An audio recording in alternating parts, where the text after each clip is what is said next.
Hello అండి, నమస్తే అండి. ప్రైజ్ ద లార్డ్ అండి. మీ అందరికీ నేను ఒక వీడియో పెట్టాను కదా, ఆ వీడియోకి చాలామంది కనెక్ట్ అయ్యారు. అంటే మా లైఫ్లోనే కాదు, మీ లైఫ్లో కూడా చాలా జరిగినాయి. నేను అనుకుంటున్నాను మాకు ఇట్లా అయింది అనేసి.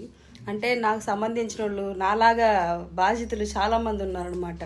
స్నేహితులు, బంధువుల చేతుల్లో, నమ్మిన వాళ్ళ చేతిలో మోసపోయిన వాళ్ళు.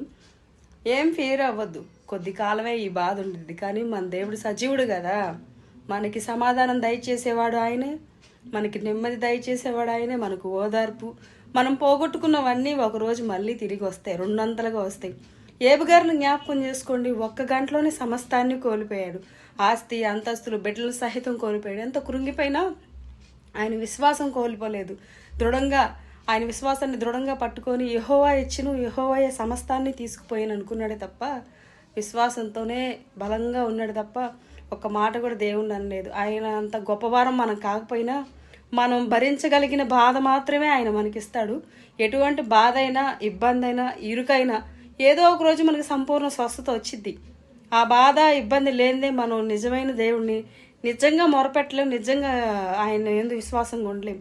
ఏదో బాధ వచ్చినప్పుడు, కష్టం వచ్చినప్పుడు కాకుండా మన ఆయుష్ మనం బ్రతుకున్నంత వరకు ఆయన్ని మహింపరుస్తూ, ఘనపరుస్తూ ఆయన ఆయన చర్యలన్నిటిలో ఆయన నీతిమంతుడు కాబట్టి ఆయనకే లోబడి జీవిద్దాము.